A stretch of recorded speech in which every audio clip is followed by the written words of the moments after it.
Hey everyone, Andrigats here and welcome back to my channel. Today we will go through everything you need to know about the Time Rifts, the new outdoor event coming with patch 10.15. In this event you can earn so many things, including catch-up gear for your alts, 6 new mounts, 7 battle pets, transmog pieces and many others. So if you want to find out how you can earn all of this interesting stuff, please keep on watching. First of all, this event can be tracked on your map. It's usually up every 1 hour as the current state of the PTR, and it always seems to be in the same location in Tyrhold Reservoir in Thaldraszus. So this will not change locations as the Paracausals did. In this event, different groups will invade the area: Murlocs, Old Gods, Demons, Scourge and what have you.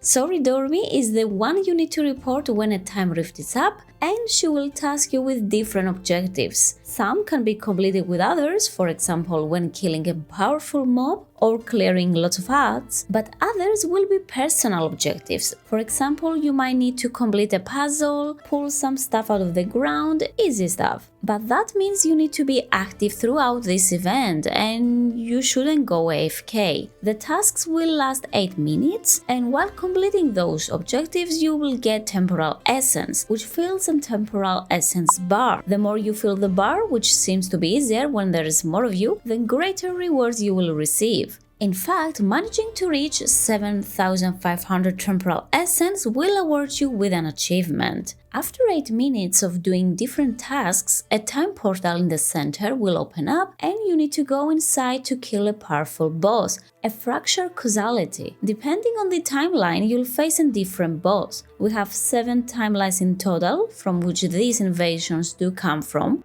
My favorite is Asmerloth, where you have to defeat Gilda.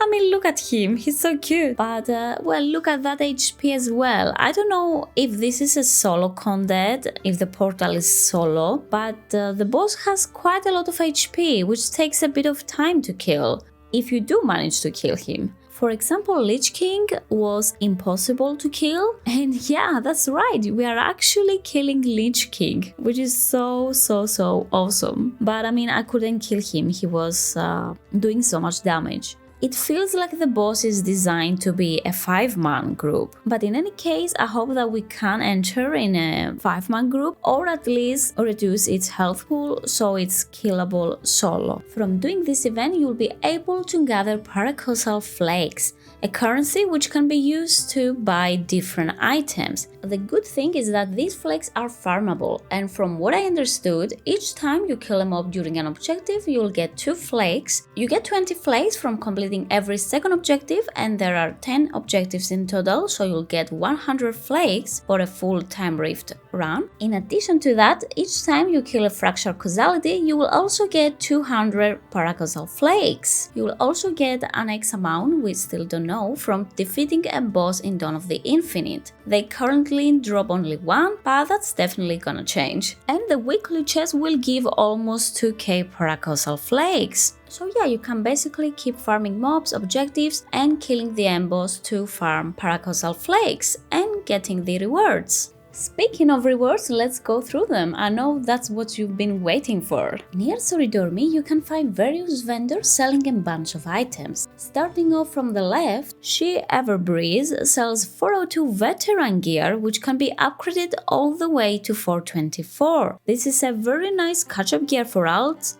I mean, veteran is like the equivalent of LFR difficulty, so yeah, this is very good for alts. They seem to only cost gold at the moment, but that's probably a placeholder and we have to check in again to find out what is the actual price tag. I assume they'll cost Paracausal Flakes, but we'll see about the amount later. From this vendor you can also buy weapons for 1 dilated time capsule and 10 flakes. The Indilated Time Capsule comes from the weekly quest When Time Needs Mending, which awards with a contained Paracausality. This contains a bunch of items including Drake Shadowflame Crest Fragments, the Indilated Capsule we talked about, and Reputation with Soridormi. And yeah, we do actually grind Reputation with Soridormi here too, but more on that later. The remaining 7 vendors sell transmog pieces, pets, and mounts depending on what timeline they are from, but let's take them one at a time. Baron here is the Asmor vendor, which comes from Scourge timeline, so he sells an undead skeleton dragon mount for the whooping amount of 7k Paracausal Flakes, and he also sells various transmog pieces from Wrath. He also sells a trinket, which gives you mastery whenever a nearby ally or a mob dies. That's actually quite interesting. You can also buy a reputation token for Ebon Blade and a pet. There is actually an achievement tied to acquiring all the pets from these vendors if you want to get it. Gilden Drill sells items a bit reminiscent of Mechagon. He sells the Killbot 9000 pet, the perfected Juggernaut mount, and he also sells a healing trinket. I'm actually quite pleased to see a healing trinket here, because if you do decide to heal with an alt, this is a very nice startup item. He also sells a rep token for the Rasball's resistance. The Murloc vendor, Sir Finley, sells a DPS trinket, which does a good amount of AoE, and Gildan pet. And that's pretty much it from the Murlocs. I mean, what else can you expect from Murlocs? Weapons? No. I don't think so, they don't hold weapons, right? Moving on to the Legion vendor, who has way more stuff than the Murloc. He sells the pet Doom Rubble, a tiny infernal pet, which is the cutest. We've got lots of weapon transmogs from Legion, recolor variations, and TPS trinket, and the Fellstorm Dragon, which honestly I think this is the best mount out of this, and even if I am not going to farm anything else, I will definitely try to get my hands on this. Similarly with the previous vendors, she also sells reputation token for the armies of Legion Fall. Next we have the Olcott theme vendor, who sells Jeepers, a pet, a Fellhound mount. She also sells weapon transmogs and a very nice shield. She also does sell a Rajani rep token. The Warlords vendor sells an Obsidian Wardwell. I think we found a new favorite one. Truly sorry Gillidan, but this looks way better, and I'm probably gonna get this one first.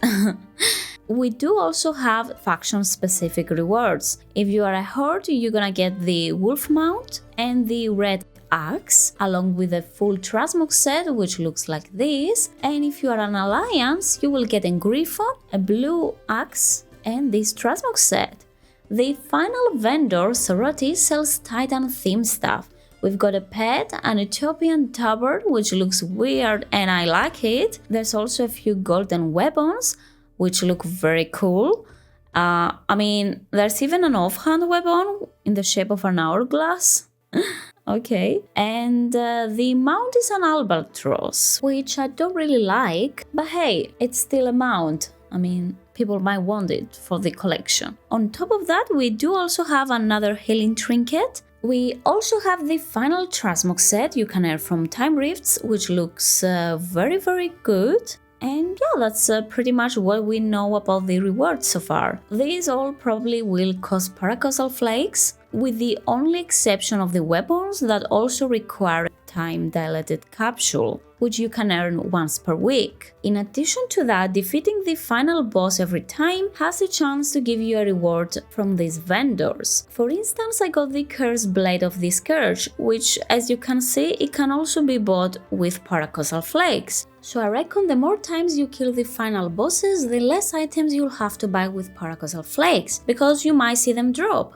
That's actually pretty neat, but we don't know what it will include, if it's going to be only transmog pieces or if it can drop mounts, pets, which fall into the more expensive side. We don't know what's the chance of an item to drop from a boss, but luckily, when you open the weekly contain Paracausality, you might find an encapsulated destiny inside. When you use this item, it's guaranteed that you will get a drop from the final boss of the Rift. And while I went to Google this item, apparently there is also a greater encapsulated destiny, which guarantees that the next time Rift you close will give a mount or a battle pet, depending on your choice. This is actually great news. I bet this probably drops from the weekly as well, but maybe has a lower chance to drop. But I mean, just seeing this, oh my god. And it does indeed answer my question. You can actually get a pet or a mount from these final bosses. So yeah, it's worth farming them. Almost every time you get Paracausal Flakes, you will also get Reputation. So that comes from defeating mobs during objectives, from killing the final boss in the time portal, and from completing the weekly quest. The Reputation will come when you open the Contain Paracausality, which comes from the weekly quest. There's 5 friendship ranks to climb with her, and the highest is the Legend of Multiverse, which also awards an achievement. I hope we also can get this as a title, as it has a very nice ring to it. But yeah, other than the achievement, I don't know what else can we get from reaching that rank. I truly hope they add some kind of rewards tied to this faction, so,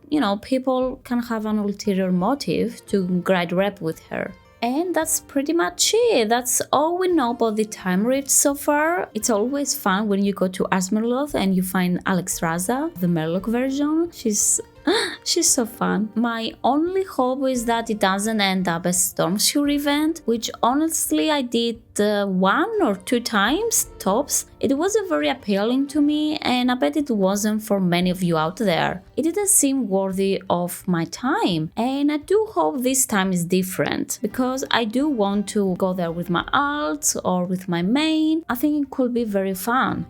But yeah, we have to wait and see how it's gonna be on live servers. What are your thoughts? Are you excited about it? As always, thank you so much for watching my content, and make sure to drop a like if you have found this video helpful. If you want to support my channel, please take a moment to subscribe and hit the notification bell. You can also find me over on Twitch at twitch.tv/AndrikatsGames, where I'm mostly streaming World of Warcraft.